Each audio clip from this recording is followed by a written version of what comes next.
কেন ইসলাম ধর্মে কোনো মহিলা নবী নেই? অনেক নাস্তিক ব্যক্তিরা এই প্রশ্নটি তুলে থাকেন। এ বিষয়ে আপনার বক্তব্য জানতে চাই।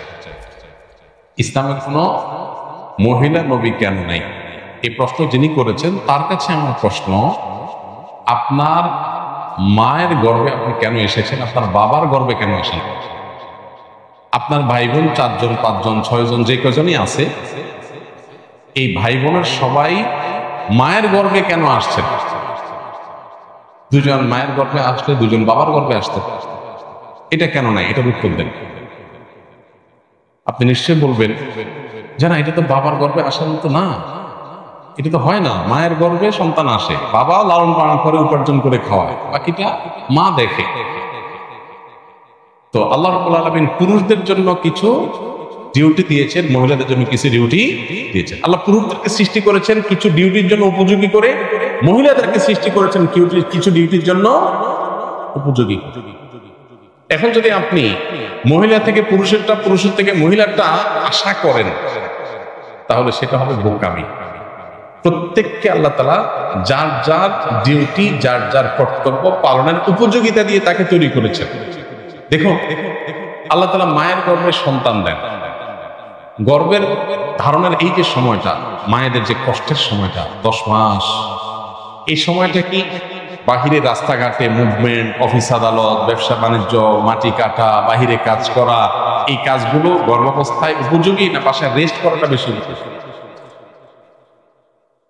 ওকে, সন্তান জন্মের পর 2 বছর পর্যন্ত সন্তানের রিজিকের ব্যবস্থা, সন্তানের সবচেয়ে পৃথিবীতে সবচেয়ে উপকারী খাবার দুগ্ধপোষ্য শিশুর মায়ের বুকের দুধ। এর চাইতে উত্তম বা এর সমকক্ষ কোন খাবার পৃথিবীতে আল্লাহ আর রাখেন নেই। এই খাবার দিয়েছেন আল্লাহ তাআলা মায়ের বক্ষে। তাহলে 2 বছর ধরে সন্তানকে দুধ পান করাইতে হবে, সেটা তো সকাল দুপুর রাত 3 বেলা, নাকি 3 বেলা না খাওয়াইতে হবে সন্তানকে? কত বেলা খাওয়াইতে হয়? অগণিত বেলা। সকাল থেকে রাত পর্যন্ত কতবার খাওয়াইতে হয় তার কোনো ঠিক ঠিকানা। ওর যখন ক্ষুধা লাগবে তখন সে কেঁদে উঠবে। সেটা হতে পারে রাত 2টা, হতে পারে সকাল 10টা, ঠিক না? ঠিক। তাহলে সারাদিন রাতে যে কোনো সময় সন্তানকে দুধ খাওয়াতে হবে। এটার জন্য উপযোগী কি অফিসের চেয়ার নাকি বাসা বাড়ি? আল্লাহ তাআলা নারীর বডি স্ট্রাকচারের মধ্যে যেসব জিনিসগুলো দিয়ে দিয়েছেন, সেখানেই কিন্তু ইন্ডিকেশন আছে যে তার কর্মস্থল কোথায় হবে, তিনি তার ডিউটিটা কোত্থেকে পালন করবেন। এখন আপনি যদি তাকে ওই জায়গা থেকে বের করে ভিন্ন জায়গায় তার ডিউটিটা সেট করার চেষ্টা করেন, তখন পৃথিবী তার সিস্টেম মুখ থুবড়ে পড়ে যাবে। আজকে পৃথিবীর উন্নত দেশগুলোর মুখ থুবড়ে পড়ে গেছে। সেগুলোতে সন্তান জন্মের হার কমতে কমতে এমন কমছে যে সেখানে এখন প্রণোদনা দিয়ে, টাকা পয়সা দিয়ে সন্তান জন্মের হারকে স্বাভাবিক করার কোনো পথ তারা খুঁজে পাচ্ছে না। কারণ ওই যে আল্লাহর সিস্টেমকে পরিবর্তন করে ফেলেছে, এখন তার কুফল ভোগ করছে। সন্তান জন্ম দেওয়ার প্রবণতা মানুষ হারাই ফেলছে। এখন টাকা পয়সা দিয়া, লক্ষ লক্ষ কোটি কোটি টাকা, million million billion billion budget দিয়াও মানুষের মধ্যে সন্তান জন্মের সেই স্বভাবজাত প্রবণতা ফেরাতে পারছে। প্রত্যেকটা দেশ সাফার করছে, প্রত্যেকটা দেশ। আপনি উন্নত দেশগুলো যদি অ্যানালাইসিস করেন, দেখবেন প্রায় প্রত্যেকটা দেশ সন্তান জন্ম দিয়েছেন, সরকার আপনাকে টাকা দিবে। একটা হয়েছে দিবে, 2টা হয়েছে আরো বেশি দিবে, 3টা হলে আরো বেশি দিবে। তার সন্তান হচ্ছে না। বাহির থেকে রিফিউজিদেরকে এনে দেশ চালাইতে হচ্ছে, কারণ নিজের দেশের বাচ্চা সেভাবে জন্ম নিচ্ছে না। ভাইরা আমার,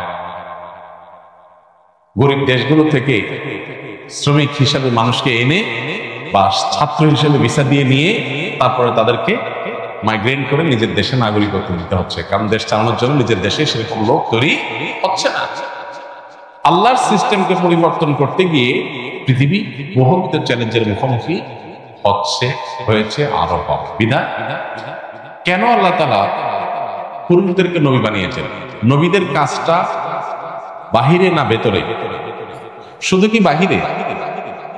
তাদের কাজটা চ্যালেঞ্জিং, মহা চ্যালেঞ্জিং, তাই না?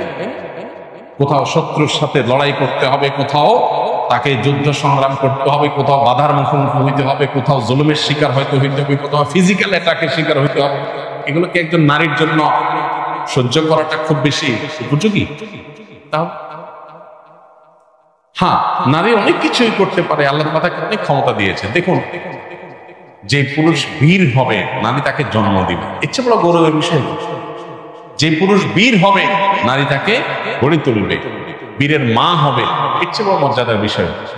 মর্যাদা দেওয়ার নাম করে আমরা এখন যা করছি এটা পৃথিবীকে পশ্চাৎমুখী করবে। যেটাকে আমরা অগ্রগতির মাধ্যম মনে করছি সেটা আসলে আমাদেরকে পেছনের দিকে নিয়ে যাবে। বিদায় বিষয় আমাদেরকে সতর্ক হতে হবে, সচেতন হতে হবে। আল্লাহ রাব্বুল আলামিন যাকে দিয়ে যে কাজ নিতে চান তাকে সেইভাবে তৈরি করেছেন। আপনি এটাকে উল্টাতে চাইলে সেটা হবে না। অতএব আল্লাহ তাআলা কেন পুরুষদেরকে শুধু নবী বানিয়েছেন, মেয়েদেরকে কেন নবী বানান না, এর মধ্যে এটার উত্তর আছে। আল্লাহ আমাদেরকে বোঝার তৌফিক দান করুন। আমার বয়স 19 বছর। আমি ছোট থেকে নানু নানার সাথে থাকি, আমার মা বাবার সাথে থাকি না, কিন্তু মা বাবার সাথে কথা হয়, দেখা হয়। এখন আমার প্রশ্ন, আমার নানু অসুস্থ হলে আমার খুব খারাপ লাগে, কিন্তু মা বাবার ক্ষেত্রে খারাপ লাগে না, টেনশন হয় না।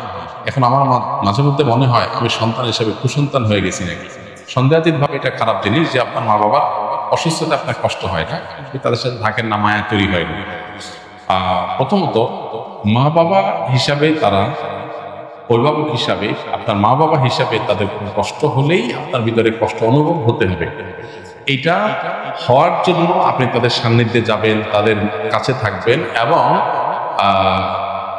আপনার এই কাউন্সেলিংটা দরকার যে মা বাবা আপনার জন্মদাতা, নানা নানু নন, অতএব দুনিয়াতে আসছেন তাদের উসিলায়, তাদের মাধ্যমে, নাহলে দুনিয়ার আলোই দেখতেন না। বিধায় তাদের প্রতি আপনার কর্তব্য আছে, সেই কর্তব্যটা আপনাকে পালন করতে হবে। এটার জন্য প্রয়োজনে তাদের সাথে থাকবেন, তাদেরকে ধারণ করবেন, বোঝার চেষ্টা করবেন, তাদের অবদানটাকে অনুভব করার চেষ্টা করবেন, তবে ইনশাআল্লাহ এই দায়িত্ববোধটা জাগ্রত হবে। আমরা অনেকেই আছে যে মা বাবার কাছ থেকে দূরে কোনো কারণে, পারিবারিক নানান কলহ ইত্যাদি হয়, ছোটবেলা থেকে দূরে থাকতে থাকতে মা বাবার প্রতি সে রেসপন্সিবিলিটি তৈরি হয়ে গেছে। মানুষ হিসাবে আমি দুনিয়াতে আসছি কার মাধ্যমে? তার কথা স্মরণ হওয়া, তার সুখে দুঃখে তার শুভাকাঙ্ক্ষী হওয়া এবং তাদের কল্যাণ কামনা করা, এটা আমাদের একেবারে সৃষ্টিগতভাবে আমাদের মধ্যে চলে আসা উচিত। এবং এটা না আসলে প্রয়োজনীয় কাউন্সিলিং এবং মোটিভেশন নেওয়া। মানুষ জাতিকে কি আল্লাহ নিজ হাতে তৈরি করেছেন? যদি করেও থাকেন তাহলে একজন মানুষকে তৈরি করতে কত সময় লেগেছে?